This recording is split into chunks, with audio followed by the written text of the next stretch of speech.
안녕하세요. 소액 오피스텔 월세 투자 전문가 백채쌤입니다. 오늘은 400만원으로 오피스텔 월세 받는 방법에 대해서 말씀드리도록 하겠습니다. 이건 제가 투자했던 실제 사례고요. 사례를 통해서 어떻게 하면 400만원으로 오피스텔 월세를 받는지를 말씀드려 보겠습니다. 400만원으로 월 32만원 현금 흐름을 만들었던 사례입니다. 이건 대박 힐링 3차라고 하는 오피스텔이고요. 실제 투입비는 427만 6,730원이 들었습니다. 그리고 월 순수익은 이 월 순수익이라고 하면 이자를 뺀 거겠죠. 이자를 뺀 순수익이 32만 2,500원이고요. 절대 수익률은 대출을 끼지 않고 보증금까지 받았을 때의 수익률을 의미합니다. 14.11%고요. 대출을 끼게 됐을 때는 약 90% 정도의 수익률을 가져가고 있습니다.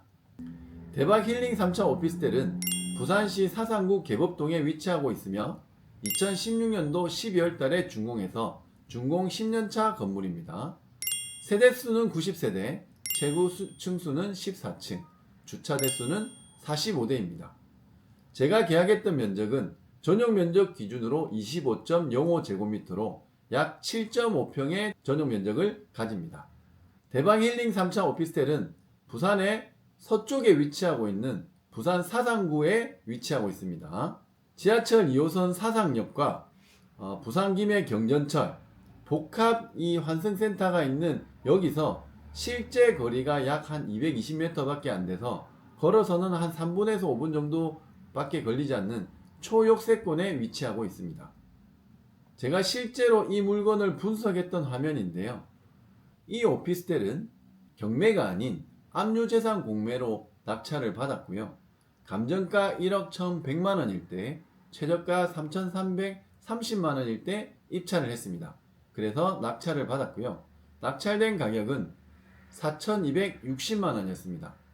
이때 저는 수익률을 다 계산하고 들어갔기 때문에 아주 잘 받은 투자다라고 생각을 했지만 2등이 3,800만원 정도였기 때문에 아무래도 갭이 좀 낮습니다. 거의 압류재산 공매에서 400만원 정도 갭이면 한 10% 정도 갭이 났기 때문에 다음에는 압류재산 공매에 입찰할 때는 조금 더 낮은 가격에 입찰하면 좋겠다라고 하는 교훈도 얻게 되었습니다. 이 물건에는 임차인이 있었는데 권리 신고를 할 당시에 실제로 신고는 하지 않았지만 현황 조사했을 때는 보증금 5천만원이라고 얘기를 했었던 거죠. 그래서 아마 입찰자가 좀 적지 않았나 생각을 했고, 실제로 보증금이 5천만원이 있더라도 이분은 대항력이 없는 분이기 때문에 명도로서 해결할 수 있다는 자신감을 가지고 입찰을 하게 되었습니다. 실제 위임기관은 북부산 세무서였습니다. 낙찰을 받고 이렇게 연락처를 포스트잇으로 붙였습니다. 보통 포스트잇을 붙일 때는 문짝에 하나, 초인종 위에 하나 이렇게 두 개를 붙이게 되는데, 두 개를 붙이는 이유는 혹시나 바람에 하나가 떨어지더라도 하나는 또 살아남아 있어야 이게 연락이 오기 때문에 그렇게 두 개를 붙였었고요. 미납관리비를 확인했을 때는 미납관리비가 한 7만원 정도, 그러니까 이게 기본 관리비가 7에서 8만원 정도 되기 때문에 미납관리비가 없다라는 걸 확인했었습니다. 이후에 점유자분께서 연락이 오셨고, 이분이 실제로는 형님분께서 점유를 하고 계셨는데 몸이 안 좋으셔서 병원에 자꾸 왔다 갔다 하시는 그런 상황이었습니다. 그래서 동생분하고 명도에 대해서 협의를 하기 시작했죠. 처음에 언제까지 이사를 해주시면 저희가 이사비를 조금 드리겠다라고 말씀을 드렸고, 이때는 제가 직접 낙찰자라고 말씀을 드리면 어떻게 보면 그분이 어떤 거를 원했을 때 제가 바로 답을 드려야 되는 상황이기 때문에 저희가 협상력이 떨어질 수밖에 없습니다. 그래서 저희는 제3자 화법이라는 걸 쓰게 되는데, 나는 낙찰자의 대리인이다, 또는 우리는 공동 투자를 하고 있는데 저는 명도만 전담하고 있습니다. 이렇게 해서 저희가 답변하기 곤란한 그런 질문이 온다. 그러면 저희가 낙찰자나 아니면 공동 투자자에게 논의를 하고 답변을 드리겠다라고 해서 그 순간을 모면한 다음에 전략을 다시 짜고 이렇게 연락을 하는 방식을 취하고 있습니다. 그래서 이분께는 저희가 50만원 정도의 이사비를 책정해서 말씀을 드렸는데 이사비를 조금 더 달라고 하셔서 한 번, 두 번 더 협상을 하다가 최종 70만 원에 합의를 하고 저희가 10만 원 정도만 더 드리는 걸로 해서 최종 80만 원에 합의하고 내보낼 수 있도록 되었습니다. 그래서 명도 합의서를 정확하게 작성을 하고 신분증 사본을 받고 인감증명서를 받고 통장 사본을 받아서 정확하게 처리를 했던 사항이었습니다. 명도를 끝낸 다음에 내부를 들어갔는데 청소는 깨끗하게 하고 가셨고요. 여기에 침대나 협탁이나 화장대 등이 놓여 있었습니다. 수납은 괜찮았고요. 근데 아무래도 천정의 몰딩이라든지 우물 천정 몰딩이라든지 걸레바지라든지 이런 게 색깔이 골드색으로 되어 있어서 이거는 사람들이 그렇게 선호하진 않겠다 라고 판단을 해서 인테리어를 하는 걸로 계획을 했었습니다. 신발장은 넓었고요. 화장실은 깨끗하게 정리가 되어 있었습니다.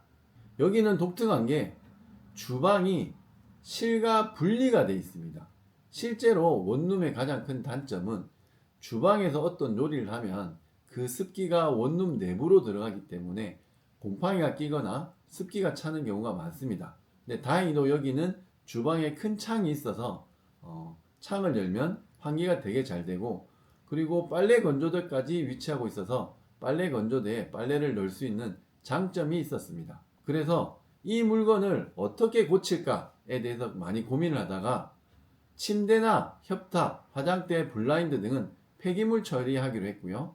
몰딩, 걸레바지, 우물천정 몰딩은 여기에 시트지를 바르기에는 아무래도 비용이 많이 든다라고 생각이 돼서 페인트를 여기 시트지에도 발리는 페인트가 있기 때문에 그런 페인트를 저희가 칠하게 됐습니다. 세 번째로 도배와 장판은 아예 교체를 하기로 했고 조명과 실링팬을 달아보도록 했습니다. 그래서 제가 숨고에서 사람을 하나하나 업체를 하나하나 이렇게 컨택을 해서 가격 내고를 하고 최종적으로 받았던 견적이 도배 장판, 조명은 다운라이트와 실링팬, 도장은 시트지에 페인트를 칠하고요. 폐기물 처리, 입주 청소, 기타 보수까지 합쳐서 213만 2,440원이 들었습니다. 생각보다는 비용이 많이 들지 않는다는 것을 알 수 있습니다. 그렇게 해서 이 오피스텔은 이렇게 변신을 했습니다. 보시면 골드색이었던 우물천정 몰딩이나 몰딩, 걸레바지가 화이트로 변하면서 환하게 보이죠. 그리고 천정에는 다운라이트를 총 8개를 넣었고요. 중앙에는 실링팬을 넣었습니다. 아무래도 실링팬을 저도 직접 써보니 상당히 바람도 시원하고 디자인 효과도 있기 때문에 실링팬을 원룸에도 달아봤습니다. 하지만 이 실링팬이 눈에 보시기에 좀 크다라고 생각이 들 수 있는데요. 실제로 실링팬은 거실용인 52인치와 침실용인 44인치가 있는데 저는 이 52인치를 거실에 쓰는 건데도 불구하고 원룸에 달다 보니까 이 실링팬이 크게 느껴지는 겁니다. 그리고 하나 제가 좀 놓쳤다라고 생각이 드는 거는 여기에 에어컨 커버가 있는데 에어컨 커버는 플라스틱이기 때문에 시간이 지나면 변색이 될 수 있습니다. 이 경우에 에어컨 커버를 아예 교체할 수 없기 때문에 이런 플라스틱에 저희가 칠을 할 수 있는 락카 같은 게 있습니다. 이런 락카로 색칠을 하게 되면 깨끗하게 쓸 수 있는 장점이 있습니다. 그리고 수납장은 그대로 뒀고요. 화장실도 깨끗했기 때문에 청소로 마무리를 했습니다. 이렇게 해서 제가 동영상도 찍고 사진도 잘 찍어서 부동산에 내놓게 됐죠. 1000에 45만원, 500에 48만원. 실제로 이거를 제가 분석할 때는 500에 40만원 정도로 분석을 했는데 아무래도 인테리어를 했기 때문에 이 정도는 받을 수 있지 않을까. 그리고 광고를 할 때는 도배 마루우 첫 입주, 예쁜 조명과 실링팬이 설치되어 있어요 라고 문구를 넣어달라고 부동산 사장님한테 말씀을 드렸습니다. 그리고 그 다음날 바로 가계약이 됐습니다. 이게 25년 10월 10일 날 제가 월세 광고를 냈는데 25년 10월 11일 날 월세 가계약이 된 거죠. 이분은 이걸 왜 계약했는지 추후에 물어보니 내부가 너무 이쁘게 돼 있어서 지금 계약하지 않으면 아예 계약이 안 되겠다라고 생각을 해서 계약을 바로 하셨다고 했고 25년 11월 1일 날 월세 본계약 및 입주를 하게 되었습니다.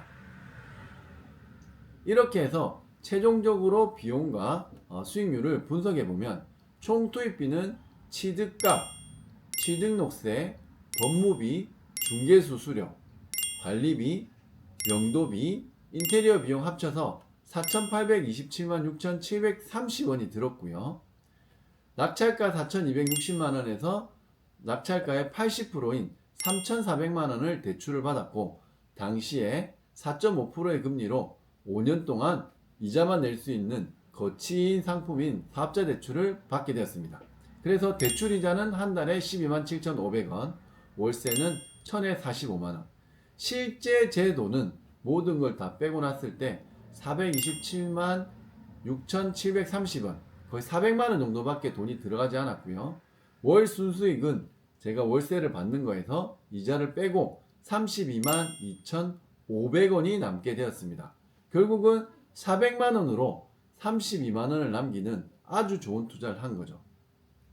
여러분도 오피스텔 월세 투자에 도전을 하시고 이런 구조를 배울 수 있다면, 그리고 이 배운 거를 실제 적용할 수 있다면 이런 물건도 만나볼 수 있다고 생각합니다. 오피스텔 월세 투자 이제 두려워만 하지 마시고 직접 진행해 보시면 좋을 것 같습니다. 오늘 영상이 도움이 되셨다면 구독, 좋아요, 알림 버튼 설정 부탁드립니다. 감사합니다.